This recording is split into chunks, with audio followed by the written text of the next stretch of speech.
नमस्कार दोस्तों, मेरा नाम है विमल सिंह बालाजी। स्टडी अड्डा में आपका स्वागत है। आज तारीख है आपकी 25 जनवरी 2023 की।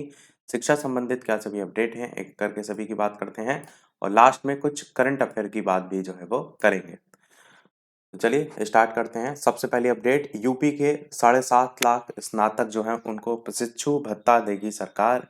बीए, बीएससी और बीकॉम करने वाले जो हैं उनको भी अप्रेंटिसशिप जो है उसका मौका मिलेगा। लखनऊ से न्यूज़ है। 72 साल पूरे हुए यूपी को बने हुए 3 दिन चलेगा यूपी दिवस समारोह। 12 खिलाड़ियों को लक्ष्मण और लक्ष्मीबाई पुरस्कार भी मिलेगा। इसमें 3 दिव्यांग भी जो है वो शामिल हैं। साथ ही साथ सम्मानित हुए हस्तशिल्पी और खिलाड़ी उनको लेकर के भी यहाँ पर बताया गया है।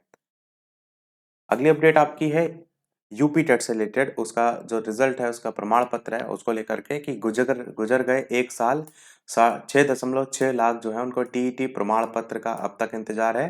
23 जनवरी 2022 को कराई गई थी शिक्षक पात्रता परीक्षा और 28 नवंबर को पेपर लीक होने के कारण परीक्षा निरस्त हुई थी। बीएड और डीएलएड के विवाद के कारण फंसा है प्रमाण पत्र। परीक्षा नियामक ने सितंबर में प्रमाण पत्र देने की तैयारी की थी। कदम कदम पर अड़चने झेल रहे हैं बेरोजगार, उसको लेकर के भी यहाँ पर लिखा है कि पहले तो कोरोना के कारण 2020 में टीईटी नहीं हुआ। 2021 में टीईटी 28 नवंबर को पेपर लीक होने के कारण निरस्त हो गया। उसके बाद 23 जनवरी 2022 को परीक्षा हुई तो बीएड डीएलएड के झगड़े के कारण प्रमाण पत्र फंसा रह गया। और साथ ही साथ इधर जिसमें टोटल अभ्यर्थी कितने पास हुए थे, ये प्रयागराज को लेकर के बात की गई है। डीएलएड अभ्यर्थियों का कहना है कि परिषदीय प्राथमिक स्कूलों में सहायक अध्यापक भर्ती के लिए बीएड डिग्रीधारी अहर नहीं है, इसलिए उन्हें प्राथमिक स्तर की टीईटी का प्रमाण पत्र नहीं दिया जाना चाहिए। और राजस्थान हाईकोर्ट ने बीएड डिग्रीधारी जो है उनको प्राथमिक स्तर की शिक्षक भर्ती के लिए अहर नहीं माना था, जिसे लेकर के याचिका सुप्रीम कोर्ट में अभी भी विचाराधीन है। सितंबर में बेसिक शिक्षा जो विभाग है उसके अफसरों ने प्रमाण पत्र बांटने की तैयारी जो है वो कर ली थी, लेकिन अधिवक्ताओं की राय के बाद प्रमाण पत्र जो है वो वितरण उस पर फैसला टाल दिया गया था। बाकी टीईटी में 6.60 लाख अभ्यर्थी हुए थे पास।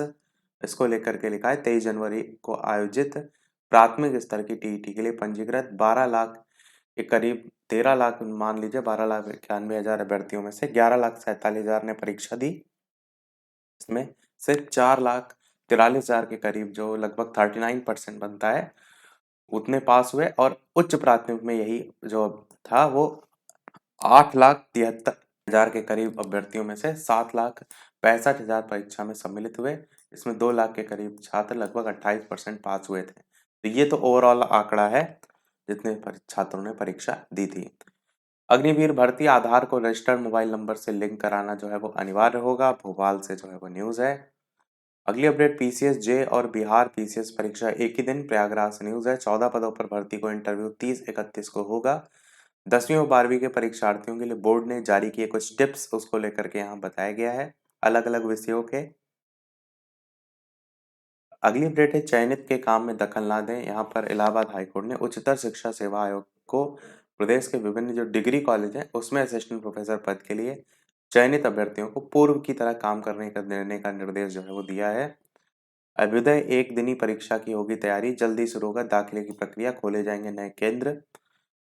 और इसमें कोचिंग में civil services, NDA, CDS, JE, NEET इन सब की तैयारी जो है वो कराई जाती है। टीजीटी पीजीटी 2022 के विज्ञापन में जुड़े तदर्थ शिक्षक के पद। प्रयागराज से जो है वो न्यूज़ है। संचार, कोडिंग और सी लैंग्वेज के ज्ञान से मिलेंगे अच्छे अंक। यहाँ पर जो यूपी बोर्ड की हाई स्कूल का कंप्यूटर विषय है उसकी परीक्षा जो है 21 फरवरी को है और उसी में बदला पैटर्न पर परीक्षा होगी, वही सारी चीजें बताई गई हैं। 3 विभागों में 14 पदों पर भर्ती के लिए इंटरव्यू 30 से। वन विभाग, चिकित्सा विभाग, चिकित्सा शिक्षा, प्राविधिक शिक्षा विभाग में जो है वो भर्ती होगी। ये प्रयागराज जो है वो लिखा हुआ है। अगली अपडेट आपकी है, यूजी पीजी के तीसरे सेमेस्टर के पाठ्यक्रम पर लग सकती है मुहर। नई दिल्ली से जो है वो न्यूज़ है और उसी को लेकर के बात यहाँ पर की गई है। सहायक प्रोफेसर भर्ती मामले में जारी संशोधित परिणाम को चुनौती। प्रयागराज से न्यूज़ है। 13 फरवरी की तिथि जो है वो तय की गई और उसकी बात की गई है। जेई मेंस जो है देर से शुरू होगी। देर से शुरू हुई परीक्षा गणित में उलझाया। लखनऊ से न्यूज़ है। नवोदय में छठी कक्षा जो है उसमें दाखिले के लिए 31 तक आवेदन आप कर सकते हैं। दाखिले के लिए 29 अप्रैल को प्रवेश परीक्षा आयोजित की जाएगी। बेसिक के बच्चे भी अब पढ़ सकेंगे एआई का पाठ।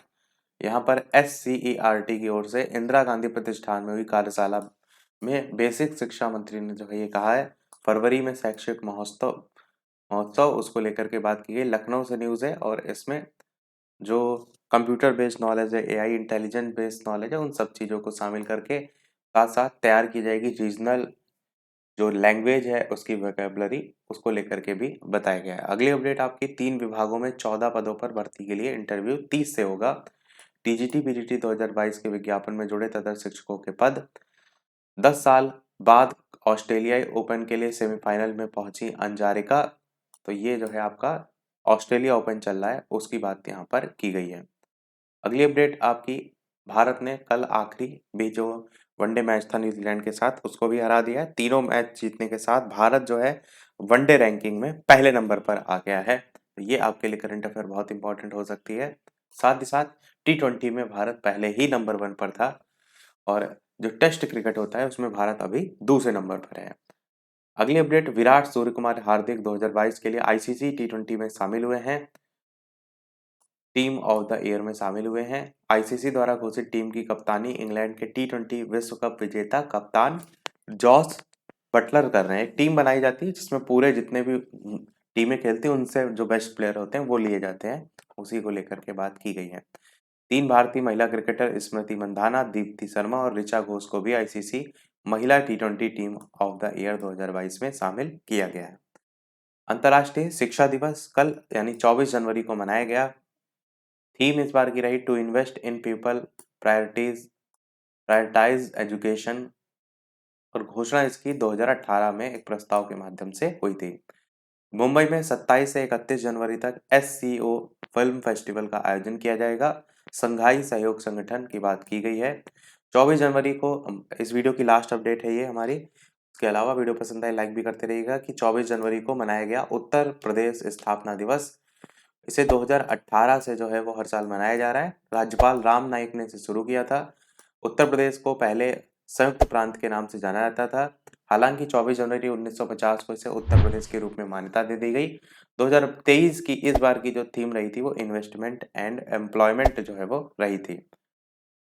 तो ये 3 दिन जो है आपका देख रहे हैं यहाँ पर आयोजित किए जाएंगे। तो ये था हमारे इस ओवरऑल अपडेट में। इसी प्रकार डेली अपडेट पाते रहने के लिए चैनल सब्सक्राइब करके नोटिफिकेशन में रोशन कर लीजिएगा। वीडियो पसंद आए लाइक कीजिएगा और लोग साथ शेयर कीजिएगा। मिलते हैं अगले अपडेट में, तब तक के लिए नमस्कार, जय हिंद।